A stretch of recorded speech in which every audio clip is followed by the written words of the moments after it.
Pod Wars are back, baby. It is the fourth quarter, so you know these media personalities are gonna go at it.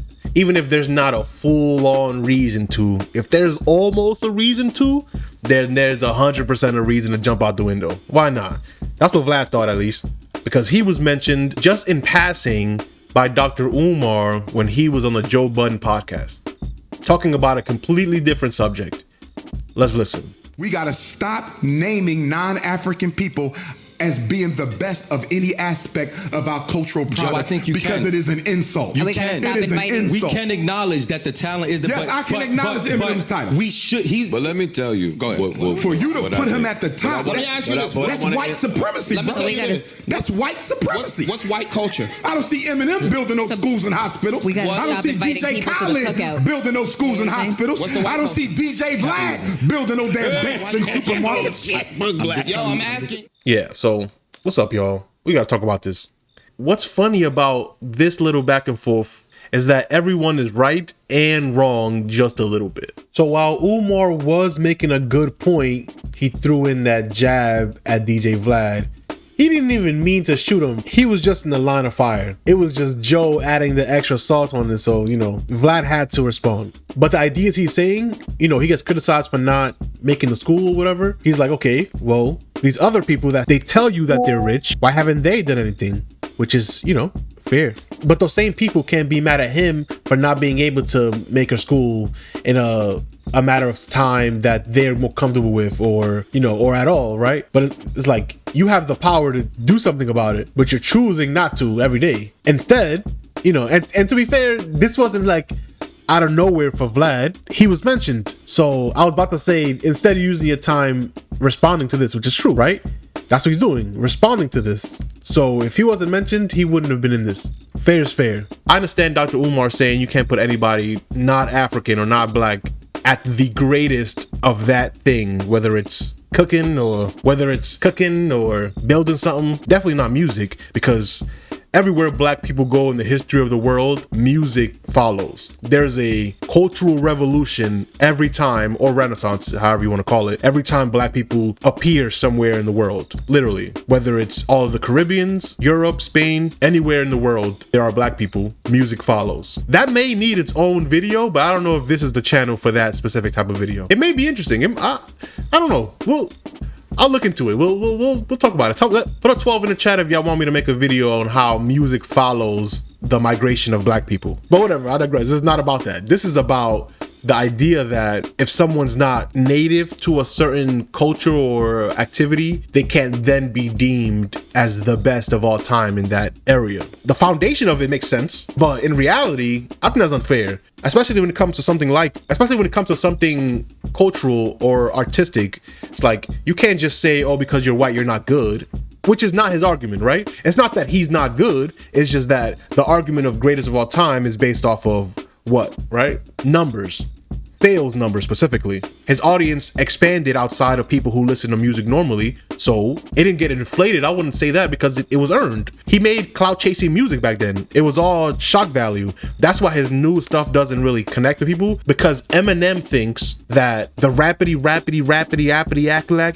is the reason people like him, which is not true, right? But he thinks that's the reason people like him, so he leans into that part. What really people liked is, hey kids, do you like violence? Do you want to see me stick 9-inch nails in each one of my eyelids? Right? It's the good rhyme pattern, but it's the ridiculous content that made people say, this is interesting. And then it made people say, oh my God, I hate it. It's demonic or whatever. And that's a quote unquote cultural clash right there. But that conversation now leads to a way greater audience, right? Most people only talk to their own audience. It's only when there's a crossover effect, when someone talks about a different topic that they usually do, is when there's some type of outrage. I hate the word outrage, but there is always some type of outrage, or at least perceived outrage, right? Similar to like LeBron having some type of political view on anything. People that don't normally cover sports will say, well, look at LeBron. He just said X, Y, and Z. Look, or nah, he's Mr. Politician, da-da-da.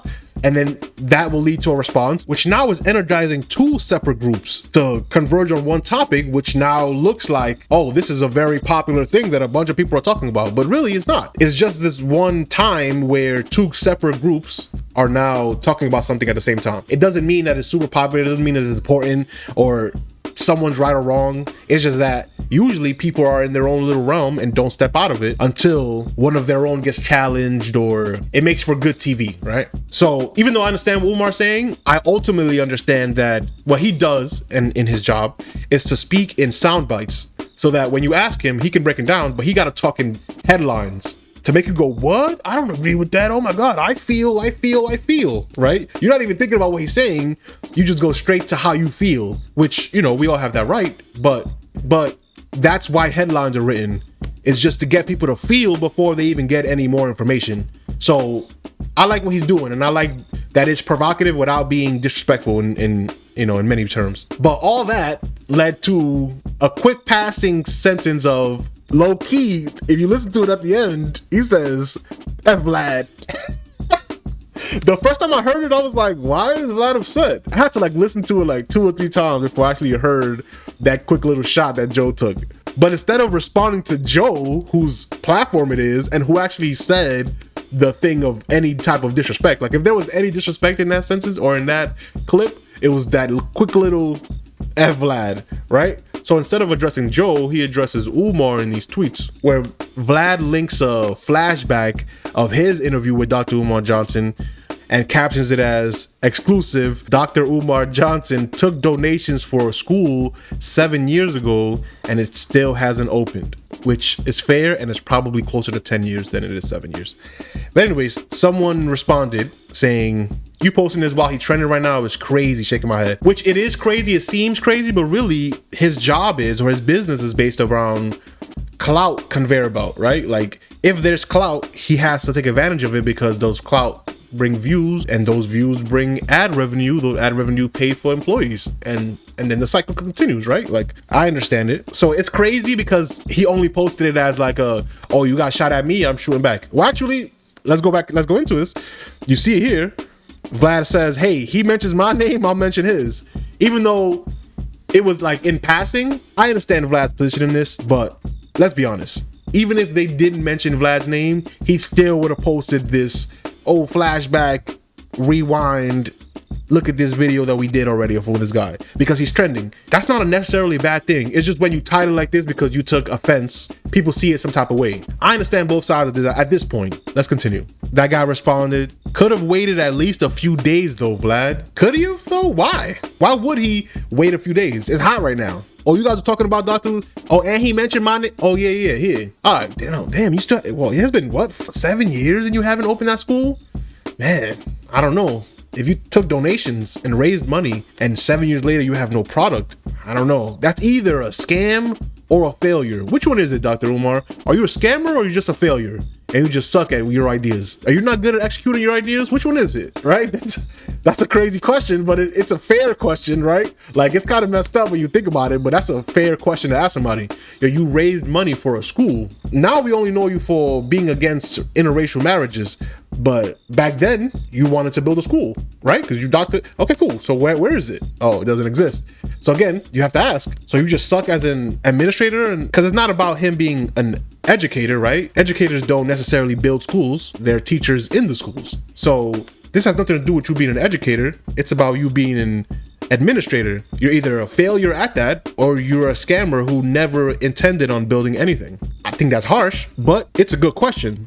I would love to hear his answer on that question. I think expecting people who do content, especially those who do interviews, to not respond when they get mentioned on a podcast. This is not a personal thing. Oh, he texted somebody or he said something in private. No, this is gonna get viewed by 1 million people from the Patreon, YouTube, Facebook, Instagram. Millions of people are gonna see this. At least 2 to 3 million people are gonna see this. So it only makes sense for him to shoot back. And it's silly to look at him some type of crazy or blame him any extra because he did respond. But let me know what you think in the comment section. Peace.